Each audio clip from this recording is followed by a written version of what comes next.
9 de la mañana con 5 minutos, muy buenos días, gracias por sintonizarnos. Empezamos cara a cara este miércoles 28 de abril y hoy vamos a abrir el programa con lo que sucedió ayer en el Tribunal Electoral y después de mucho suspenso finalmente los magistrados resolvieron que ni Félix Salgado Macedonio en Guerrero ni Raúl Morón en Michoacán podrán ser candidatos a gobernador y el partido Morena debe sustituirlos en las próximas 48 horas. Comentamos este tema. También ayer se aprobaron los lineamientos, lo ratificó el tribunal, para establecer que la representación proporcional de diputados en la Cámara no exceda el 8% en relación a los votos obtenidos por el partido y con esto moderar o equilibrar las fuerzas políticas en la Cámara de Diputados. Ahorita lo vamos a explicar, es un tema, me parece incluso a mí, más importante, si bien tiene trascendencia política lo de Félix Salgado Macedonio, es más importante esto de los lineamientos. Y finalmente hoy vamos a tener en cabina a Lucía Almaraz. Ella es candidata a diputada local por el Distrito 6 del partido de reciente creación Futuro. Y en cabina nos acompaña Eduardo González, académico y analista del TEC de Monterrey, para hablar de estos temas y también compartir la charla con Lucía Almaraz, que en su momento estuvo aquí en esta mesa como invitada y como analista, pero hoy viene en calidad de candidata y como candidata vamos a abordar los temas con ella. Son las 9 de la mañana con 6 minutos. Yo soy Jonathan Lomelí, @JNLomelí. Puedes escribirme en mi Twitter y en Instagram, 33 18 80 76 41. El WhatsApp aquí para que nos envíes tus comentarios, tus dudas a cara a cara. Son las 9 de la mañana con 6 minutos. Comenzamos.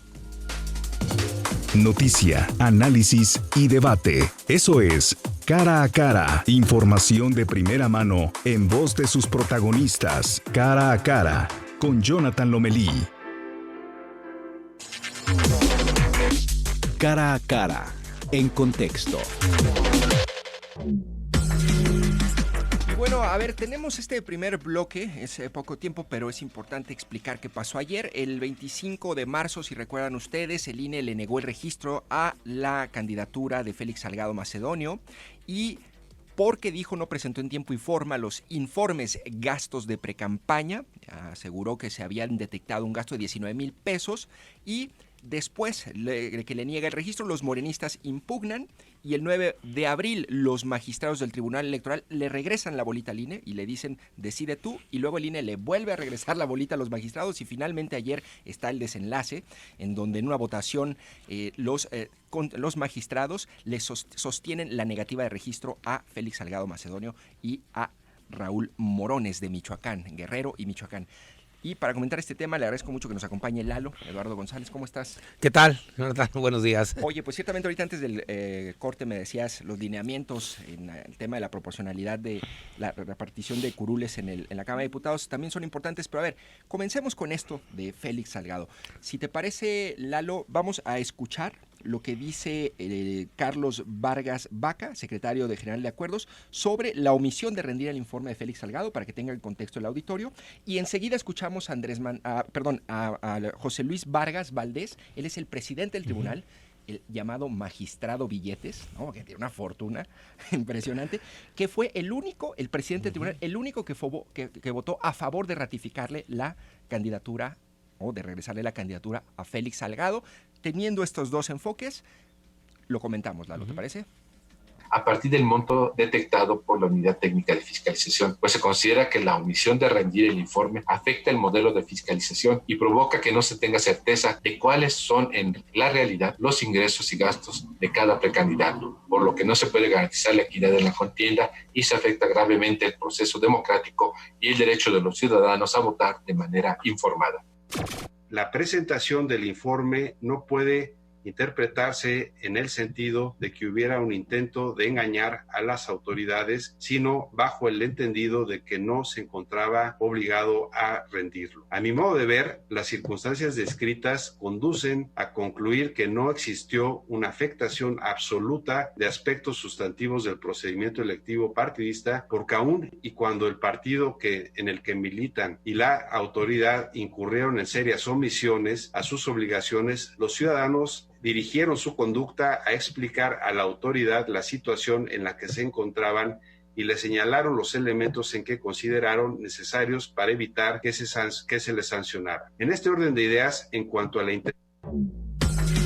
Bueno, ahí está, los magistrados, qué lenguaje técnico tan complejo, por eso luego encriptado. La población por eso los percibe como corruptos y alejados de la población. Pero a ver, ¿por dónde haces tú la lectura, Lalo? Yo lo que he visto y lo que a mí me parece es estas dos posturas entre se aplicó la ley dice, si no entregas un informe de precampaña, no hay candidatura, y por el otro lado la defensa de los morenistas o de este otro sector que dice, pues es que es desproporcional y el INE no está tratando igual a todos los candidatos. Bajo esa lógica, así, pensando en un ejemplo, cuando el Verde, ¿te acuerdas que hizo sus tweets de promocionándose en plena campaña del Piojo Herrera? Con los artistas. Lo único que hizo el INE fue sancionarlos y no les quitó el registro, y nos decepcionó a muchos porque era quitarle con mano dura el registro y merecía que se lo quitaran. Entonces, ¿pero cuál es tu lectura, Lalo? Bueno, pues pienso que pueden ser varias. La primera es que, y en la que me parece que no hay, y no debe,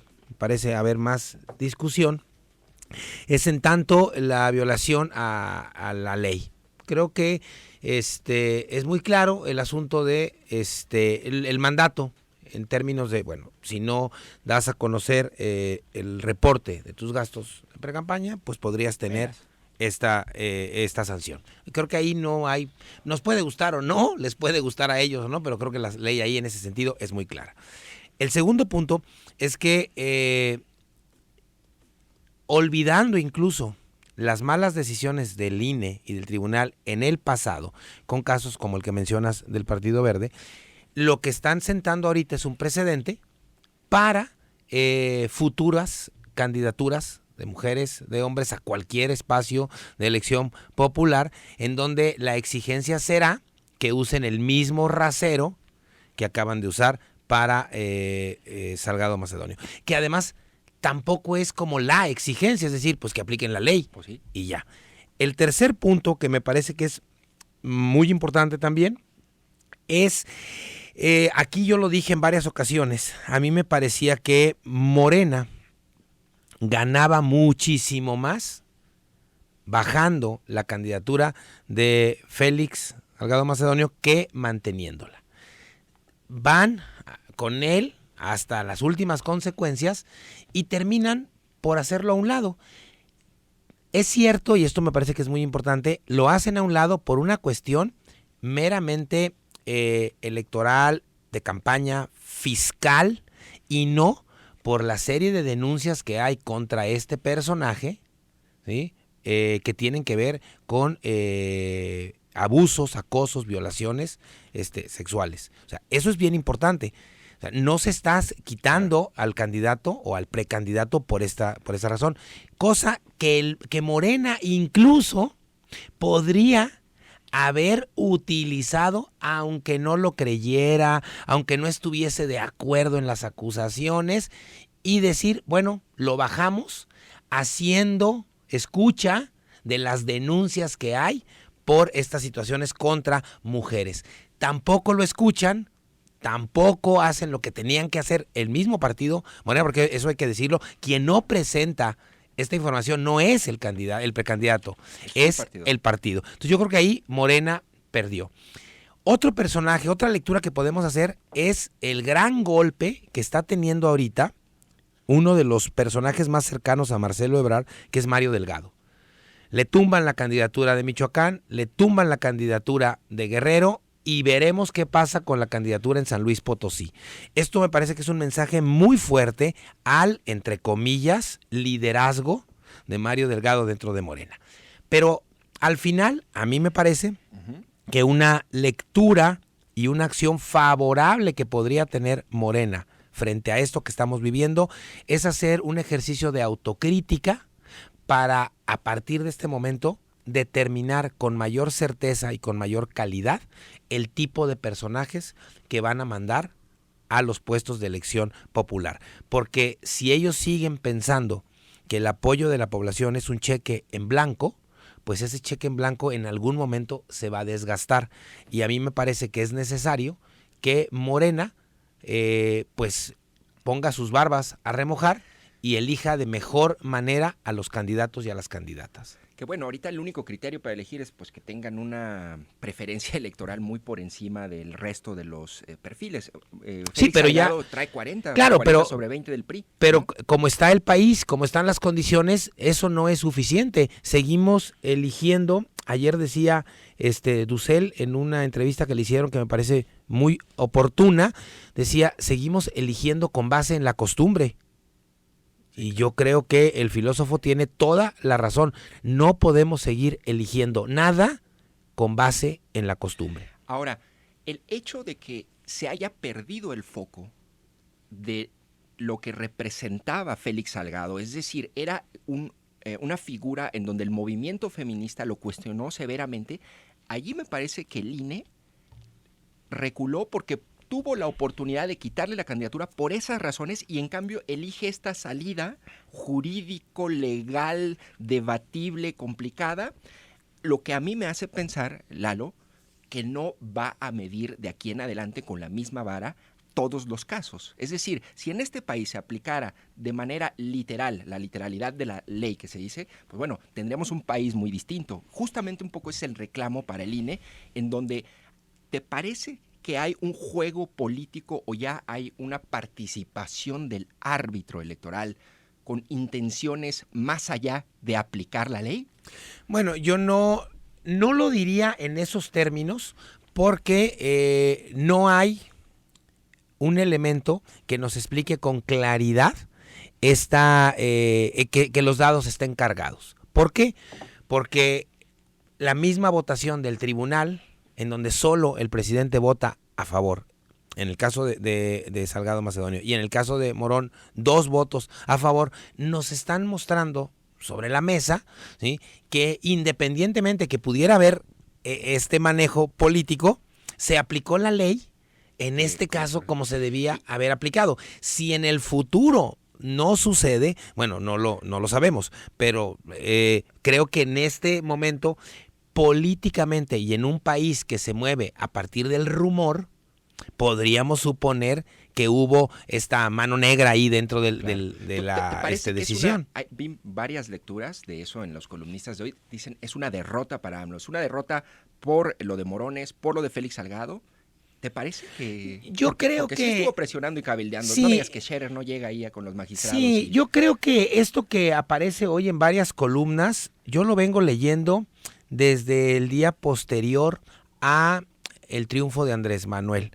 Todos los días aparece una gran derrota para Andrés Manuel y todos los días en la preferencia se mantiene con muy buenos índices. Entonces yo no sé, desde luego, qué impacto puede tener en términos políticos y de preferencia de Morena y de aceptación del presidente esta decisión.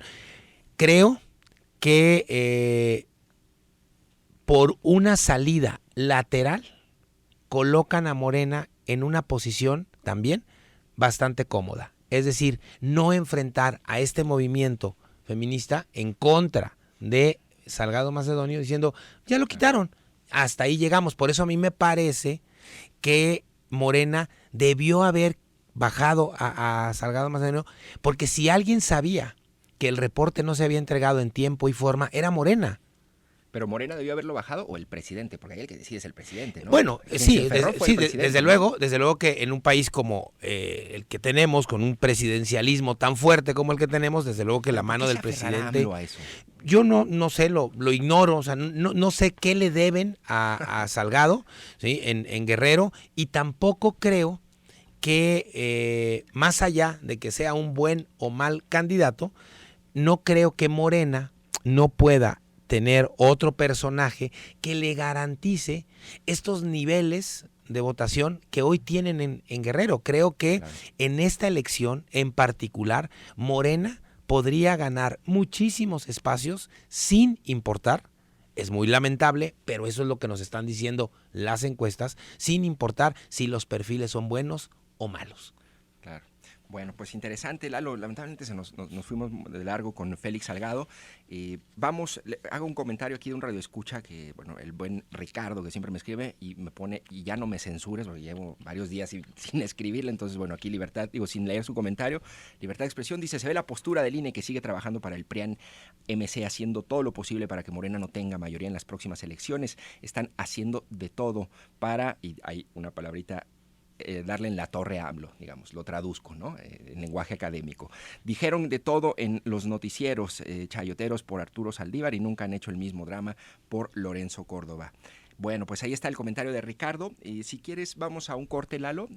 Recibimos ahorita en cabina a Lucía Almaraz, candidata a diputada local por el Distrito 6. Hay varias preguntas aquí que le tenemos a Lucía para que también nos escribas al 33 18 80 76 41. Y vamos a un corte y regresamos con más.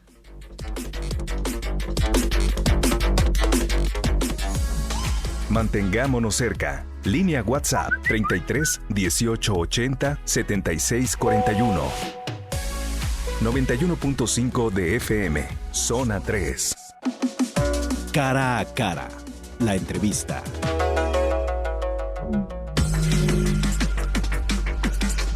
De la mañana con 23 minutos y seguimos aquí en Cara a Cara. Y bueno, nos están llegando reportes. Miriam, una radioescucha, dice, es profesora de la UDG, estoy en la vacuna, súper bien organizados, la UDG es lo máximo. Acá anda el rector, hasta están dando snacks, palomitas de maíz, jugo y agua. No, pues ya con eso. ¿No? Pero mezcla perfecta, palomitas y vacuna. Es el ejemplo de tener una base de datos sólida, ¿no? Y poder, a partir de eso, con la infraestructura, hacer una buena planeación. Que bueno, me da mucho gusto y seguramente esto está ocurriendo en el Centro Cultural Universitario, pero seguramente está ocurriendo algo también ejemplar en el Auditorio Benito Juárez con los maestros del sector público y privado. Bueno, pero le agradezco mucho a Lucía Almaraz, candidata a diputada local por el Distrito 6, que nos acompañe hoy como candidata. Así es. Antes fue nuestra aquí compañera. Venía y platicaba con ustedes, con Lalo, contigo. Debatía fuertemente, con Lalo, ¿verdad? Con mi Lalo. Diferencias.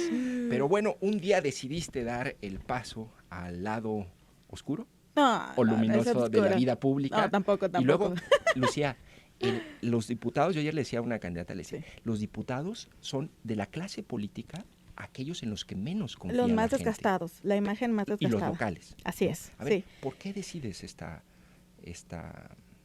pues sí, porque tomé esta decisión, ¿no? Sí, mira, decirles primero buenos días a todas y a todos los que nos escuchan. Un gusto estar con Lalo, un gusto estar con Jonathan. Les decía, ya extrañaba el espacio. Hoy vengo con otro rol, ¿no? Como candidata a diputada por el Distrito 6 en Zapopan por Futuro. Bueno, ustedes recordarán esta experiencia que yo tuve frente al Congreso, ¿no? Este enfrentamiento duro frente a diputadas y diputados por el tema de designaciones públicas, ¿no? Que fue una gran lucha que se dio cuando presidí este ente ciudadano del Sistema Estatal Anticorrupción. Cuando salgo de este proceso que termina mi encargo, yo sí me hago un acto reflexivo y me pregunto si a las legislaturas no les gusta la participación ciudadana, si la desdeñan, si se burlan de ella, ¿cómo podemos incidir desde lo que yo estaba viviendo de manera mucho más directa, ¿no? Y me di cuenta en este acto reflexivo que era desde adentro, desde las entrañas, es decir, desde el legislativo. La experiencia que yo tuve fue que vi en redes sociales una convocatoria que había sacado Futuro, que era dirigida para mujeres que quisieran levantar las manos. Por el tema feminista, por ahí yo había tenido algún contacto con Susana Ochoa y le pregunto, oye, ¿de qué va esta convocatoria? Me explica. Ingreso yo a ver la plataforma de Futuro, los principios, y veo que muchos de los temas que yo he trabajado durante muchos años estaban ahí plasmados, ¿no? El tema del feminismo, el tema de derechos humanos, el tema incluso también de las designaciones públicas, pero desde otro contexto. Entonces es cuando yo me animo, quiero decirles que me siento muy orgullosa de esta experiencia porque a mí nadie me invitó, yo sola me acerqué. Cuando se da este acercamiento me dicen, sí, vas con 4 candidatas y candidatos, es decir, para tu distrito hay 4 personas que levantaron la mano, ¿no? Es decir, había que ganársela al interior, ¿no? Y eso fue justo lo que hice, Lalo, Jonathan, tenerme que ganarme al interior hoy la posición que tengo, es decir, mi candidatura no fue una designación única en la cual yo tuviera algún tipo de privilegio. Se llevó la interna. ¿Por cuántos votos ganaste? 2 votos, sí, estuvo cerradísimo. No ahí debió haber segunda vuelta o... Incluso la hubo, ¿sí? ¿sí? Dentro de mi distrito, sí, quedamos muy parejitas, una compañera y yo, la empatamos de hecho, y nos fuimos a una segunda vuelta en donde la diferencia pues fue 2 votos, ¿no? Entonces, sí hubo un trabajo al interior, les digo, soy la nueva en el partido. ¿No te han acusado de candidata espuria o ilegítima? No, la verdad es que no, yo creo que el proceso, por lo menos desde mi experiencia, el que yo viví al interior de Futuro, creo que se hicieron bien las cosas. Yo tuve que trabajar, les digo, como la nueva, con los militantes, ¿no? Convenciéndolos, platicándoles, etcétera. Pero me siento, te digo, muy orgullosa de esa experiencia. Oye, Lucía, y sobre las propuestas, a ver, una iniciativa, una propuesta concreta que tú traigas. Pues precisamente con el tema de control de la corrupción, que creo que le entiendo bien, ¿no?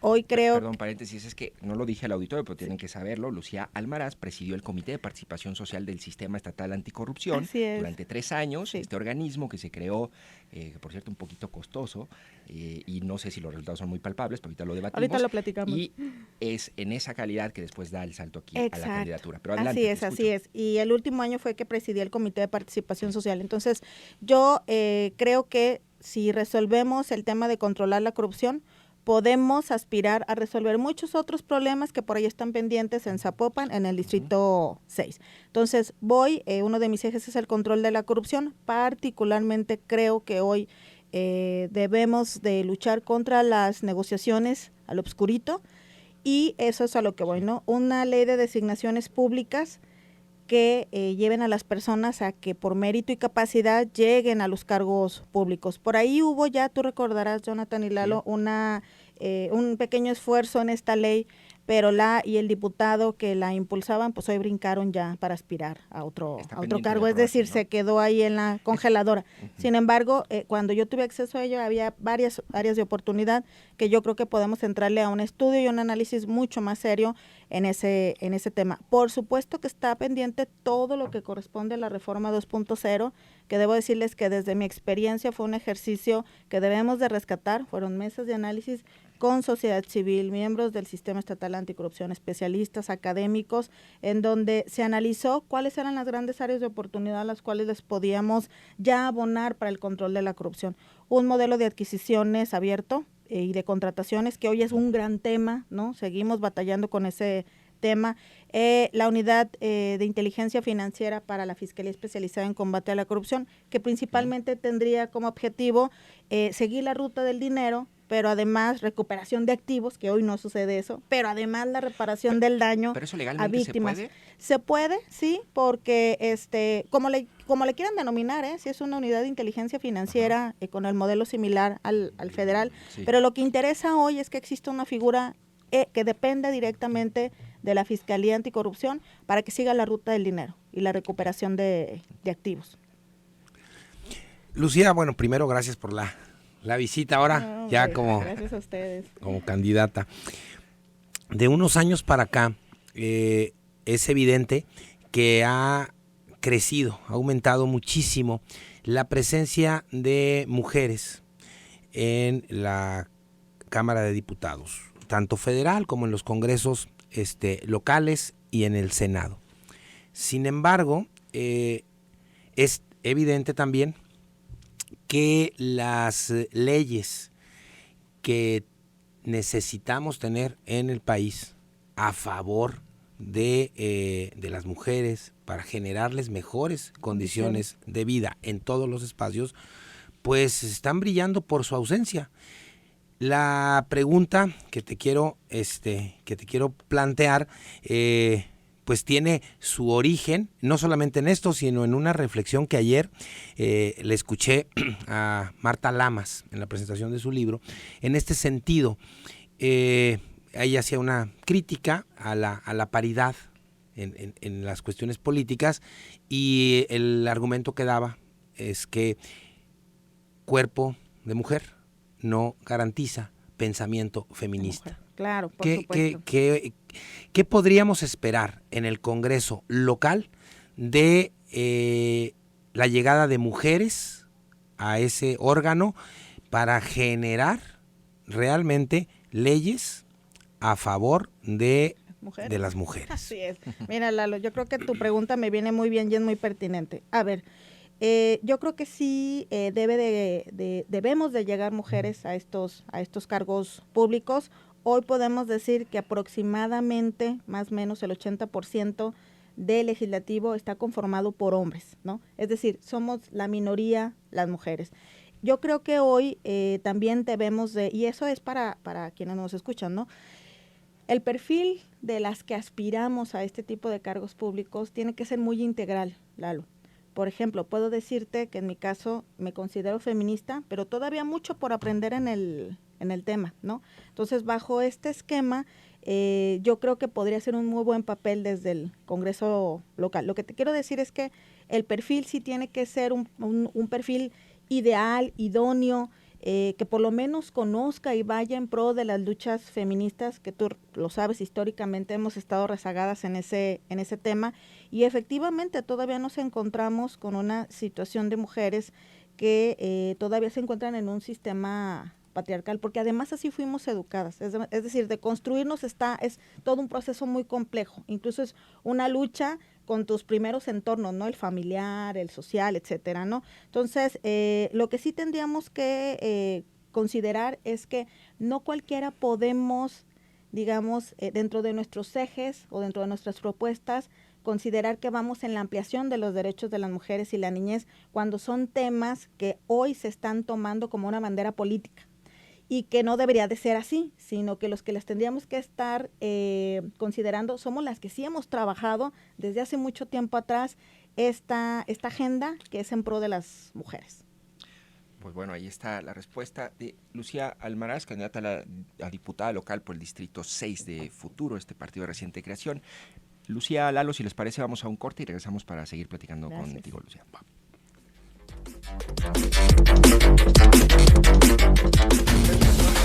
Trabajar para mantenerte informado es nuestra pasión. Zona 3. Información y música en equilibrio. 91.5 de FM. Cara a cara. La entrevista.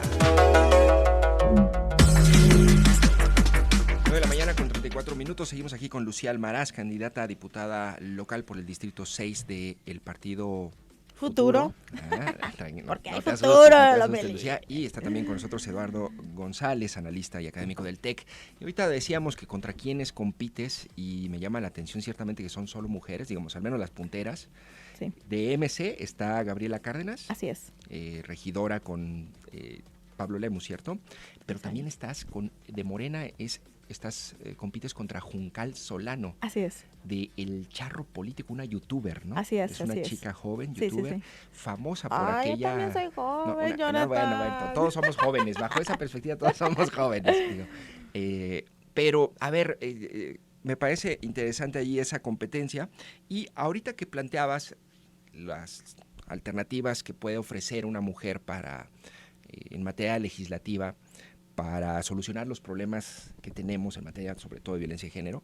Ahí yo te pregunto, Lucía, en 2012 se tipificó el feminicidio. Así es. Desde entonces se han reportado 337 feminicidios, los que se han tipificado. Y solamente 1 de cada 5 han sido procesados, los responsables. Una mujer, cuando es asesinada, la mayoría de las veces es asesinada por su pareja, es decir, la autoridad sabe quién es, dónde está, y la tasa de resolución es muy baja. Es del 12%, es decir, el 88 o 87% de los feminicidios no se castigan, y sabemos quiénes son, la autoridad sabe. Claro. Y se tipificó en 2012. El diputado que lo aprobó y lo impulsó, levantó la mano y dijo, todo va muy bien. A ver, ¿qué alternativas hay para un legislador al proponer una norma que no se va a aplicar? Claro, mira, decirte que ahí, dentro de otros de los ejes que se conjunta con lo que me estás preguntando, yo le entiendo al tema de seguridad, ¿no? Y yo creo que hoy, Jonathan, lo que vemos, ¿no? En lo que está haciendo la autoridad, lo que sea que se llame, que no es un modelo, una acción o lo que estén realizando, son acciones aisladas y fuera totalmente de una planeación estratégica. Es decir, lo que hoy vivimos en Jalisco, en Zapopan, está rebasado. No nos sirve, no hay los resultados que quisiéramos como personas. Hoy lo que yo me enfrento en mi distrito, y lo vivo también al estar realizando recorridos, porque estoy recorriendo todo el distrito, me estoy gastando mis tenis, para recorrer todo el distrito, es que me siento insegura, pero además las personas con las que platico se sienten inseguras. Hoy, Jonathan, Lalo, yo creo que tenemos que migrar a un modelo de seguridad ciudadana. Es decir, yo escucho de repente esta parte de las candidatas y candidatos, más chalecos, más patrullas, más drones. Pues es que eso es lo que hemos vivido en estas acciones que hemos tenido, ¿no? Acciones reactivas, es decir, actúan bajo el tema de que ya sucedió el hecho. Yo creo que en este modelo que se puede impulsar desde el Congreso, Jonathan, que es un modelo, te digo, sobre todo pensando en que en el centro sean las personas y satisfaciendo las necesidades de seguridad, tenemos que migrar a una policía de proximidad. Porque también recordemos, Jonathan, Lalo, que uno de las figuras más desgastadas, además del tema de los políticos y los partidos, pues son los policías, ¿no? Es decir, hoy las personas no les tenemos confianza a los miembros de la policía para acercarnos a hacer un reporte, mucho menos para hacer una denuncia, ¿no? Yo me encuentro en mi distrito, por ejemplo, que fíjense, como candidata, me dicen, mira, ahí en ese departamento es un punto de venta de droga. Ahí en ese departamento parece ser que privan de la libertad a personas. Es decir, los ciudadanos, las personas, sí saben lo que está aconteciendo en su comunidad. Pues hay que reportar al C89. Exacto, pero tienen miedo, ¿sí sabes? O sea, están amagados por los grupos que se están viviendo ahí en ese lugar. Es decir, no hay la confianza de denunciar porque existe el miedo, ¿no? Entonces, yo creo que este modelo que te comentaba, podemos impulsar desde el Congreso del Estado, tiene que ver más con un tema de policía de proximidad, de prevención al delito, de que las personas se involucren en el tema de manera muy activa, participando con la seguridad ciudadana. Claro, por supuesto que es importante el tema de la infraestructura, eso no lo podemos negar, pero eso ya está ahí y no lo hemos podido aprovechar. Como tú lo comentas, a ver, hoy hay problemas bien severos en Zapopan, en Jalisco, que tiene que ver con homicidios dolosos, personas desaparecidas y feminicidios. Esos son los 3 grandes problemas en materia de seguridad, cuando nos dicen que la incidencia, por lo menos en delitos, ¿no?, patrimoniales, va disminuyendo. Y, por ejemplo, ¿qué iniciativa concreta podría atender eso? Justo eso, que tenemos que impulsar desde el Congreso una reforma a la ley de seguridad pública del Estado, en donde el modelo cambie a un modelo mucho más cercano a la ciudadanía, un modelo de policía de proximidad, que claro, esto se tiene también que ver con el tema, por ejemplo, yo le decía, ¿no? Imaginémonos que Pedro Kumamoto llega a ser presidente municipal de Zapopan, ¿no? Sí. Y Lucía llega al Congreso. Pues por supuesto que en Zapopan podemos hacer la diferencia porque hay una iniciativa en el Congreso en donde se puede platicar con el municipio y que además se puede implementar y sea un modelo en Zapopan. ¿Qué municipio, qué colonias abarca o qué zonas abarca el Distrito 6? Fíjate que es uno de los distritos más amplios, también más desiguales, lo platicábamos, ¿no? Nos encontramos colonias con grandes privilegios frente a comunidades que han estado abandonadas no de un año, sino por décadas, es decir, han pasado administraciones del color que han sido y han estado abandonadas.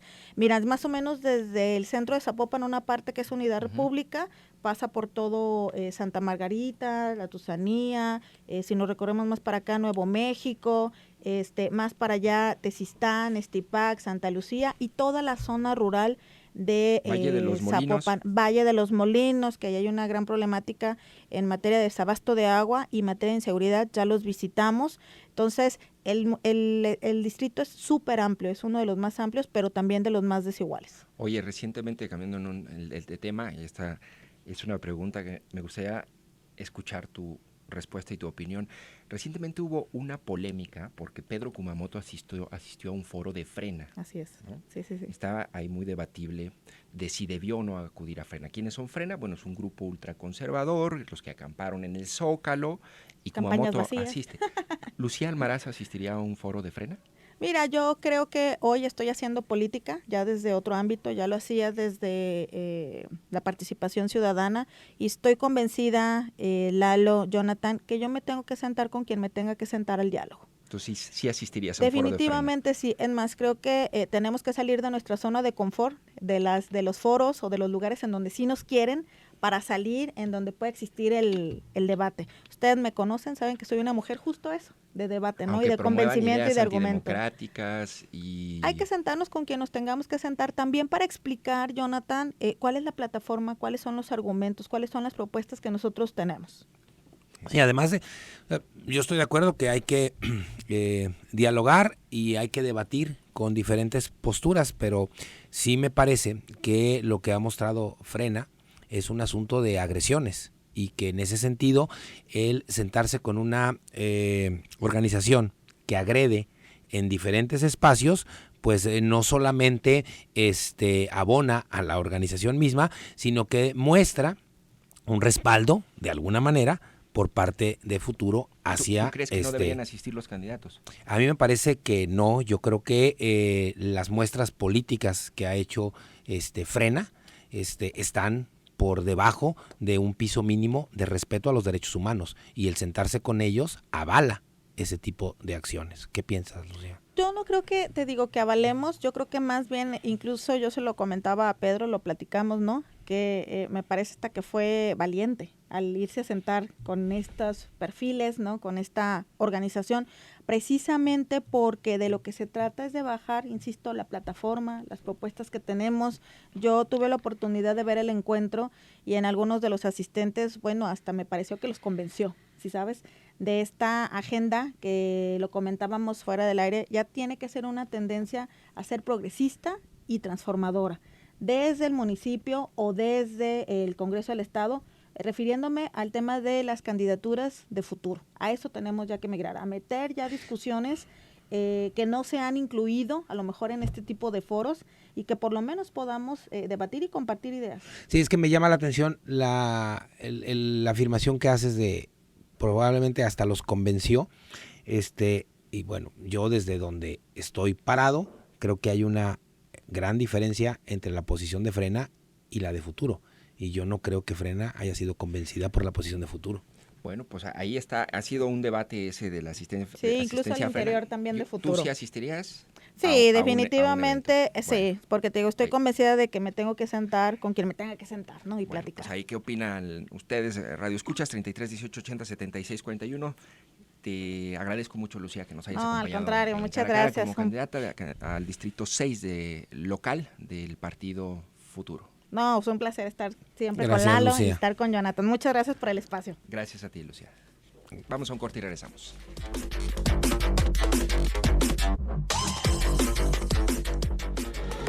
Escucha, siente, disfruta. Zona 3, información y música en equilibrio. 91.5 de FM. Bueno, regresamos en Cara a Cara y tenemos varios comentarios del auditorio, Lalo, y creo que uno más o menos dice: me gustaría que el panelista contestara de dónde proviene el debate de los buenos contra los malos, se refiere al tema de Frena. Por supuesto que siempre ha sido la bandera del presidente. Decir que Frena ocasiona polarización es ridículo, cuando la polarización ya estaba dada desde las primeras campañas de López Obrador desde hace más de 20 años. ¿Cómo ves, Lalo? Sí, yo no hablo de polarización, yo hablo de violación a los derechos humanos con respecto a sus posiciones políticas, a sus discursos y a sus ataques, no solamente a la 4T, sino a todo lo que no esté cerca de este movimiento de ultraderecha y ultraconservador que es Frena. Claro, bueno, pues ahí está la respuesta de Lalo José Miguel. Un tema, desde luego, debatible. Dice: buen día, Jonathan, buen programa y espero que la candidata, como muchas otras mujeres en campaña de otros partidos, logre el voto e inicie el cambio en México, que necesita desde hace muchos años. Solo una recomendación: así como nos desagrada el término machismo, porque sabemos lo que ocasiona, creo que el término feminismo tampoco abona a lograr una sociedad en armonía. Ni patriarcado ni matriarcado. Equidad. Bueno, pues ahí está el comentario de Ricardo Lara. Gracias por escribirnos. Y bueno, Lalo, a ver, me gustaría nada más cerrar cerrar, tenemos unos minutos para comentar esto que quedó pendiente en el primer bloque. Y es lo que aprobaron ayer también los magistrados, que a mí me parece más importante, ¿no? En el 96 se introdujo un artículo a la Constitución en donde se establece que en ningún caso, y estoy leyendo, un partido político nacional puede contar con un número de diputados por ambos principios que representen un porcentaje del total de la Cámara que exceda en 8 puntos a su porcentaje de votación nacional emitida. Bueno, que la Constitución está un poco rebuscada, pero bueno, un partido no puede tener más del 8% de escaños en relación a los votos que obtuvo. Es decir, si tú tuviste, como en el caso de 2018, Morena, 45% de los votos, solamente puedes tener hasta 8% más de los escaños. Morena en este momento tiene el 61%, ¿no? Esto viene ocurriendo desde 2015.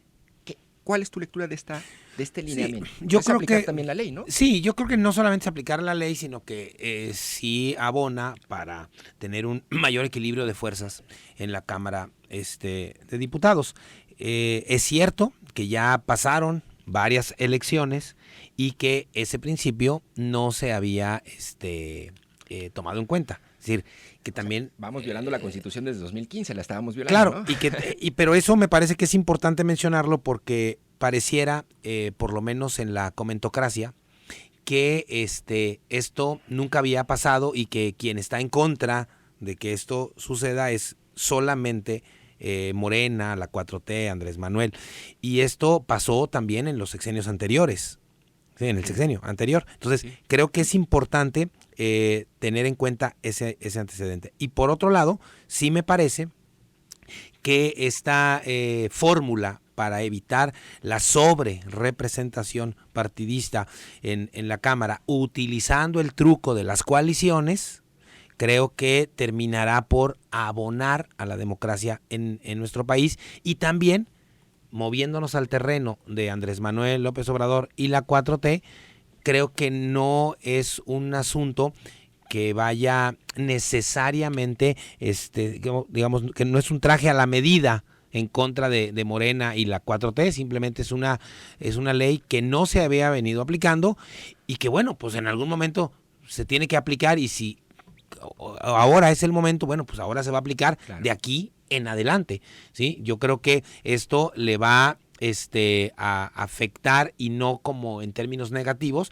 pues a todos los partidos. Cualquier partido que en futuras elecciones obtenga la mayoría de votos, los que queden en segundo, tercero o cuarto lugar tendrán la garantía de que ese partido no tendrá una sobrerepresentación en la Cámara de Diputados. Que hoy esa sobrerepresentación sea de Morena y que Morena suponga que el INE está en una especie de cacería de brujas contra ellos, eso me parece que es un asunto de Morena.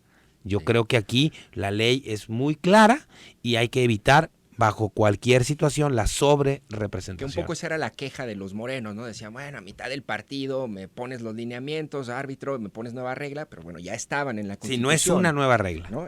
Al menos establece los lineamientos porque ya estaba desde el 96 y esto empezó a ocurrir desde el 2015 con la coalición Partido Verde y el PRI, que habían tenido 1, 2, 3, 4%, aquí Morena trae el doble, ¿no? Es decir, el 16, 17%. Que también exceso, no es un asunto de decir, bueno, si traes el 4 te permito, si traes el 16, no, si traes más del 8 no se puede. Claro, que eso me parece. Aquí creo que el gran punto es algo que tocábamos al principio y es, ojalá, Lalo, que esto sea un precedente para que entonces, ahora sí el INE aplique la ley de manera literal y siempre con la misma vara, ¿no? Sí, eso, si va a ser así el juego, encantado, claro, más que se mantenga. Lo que acaba de suceder el día de ayer me parece que debería de ser la regla ya en los futuros procesos electorales, porque de lo contrario lo que estaríamos mirando es que efectivamente lo que hoy dice Morena, el presidente y la 4T, que hay una especie de lucha contra ellos desde el INE, pues no tendríamos más que decir efectivamente esto era así. Si la ley se sigue aplicando de la manera en la que se tiene que aplicar con todos los candidatos y todos los partidos, yo creo que al final la república y la democracia en nuestro país va a salir ganando. Claro, y ojalá, y vamos a ver con los procesos de fiscalización, con la guerra sucia, que no ha habido ahorita como mucho, pero vamos a ver qué tan duro y tan literal se pone el INE. Te agradezco mucho, Lalo, que nos hayas acompañado en Cara a Cara. Eduardo González, académico y analista del TEC de Monterrey. Hasta luego, buenos días y gracias. Pues bueno, también te agradezco mucho que nos hayas sintonizado, espero haya sido de tu interés este programa. Recuerda, puedes escucharnos en el podcast en Spotify, solamente busca con las palabras clave Cara a Cara, también en Google Podcast. La entrevista principal de Cara a Cara se sube también a YouTube en el canal de Zona 3 Noticias, para que también allí sí puedas escuchar todos nuestros programas. Te agradezco mucho que nos hayas sintonizado. Yo soy Jonathan Lomelí, nos escuchamos mañana a las 9 de la mañana.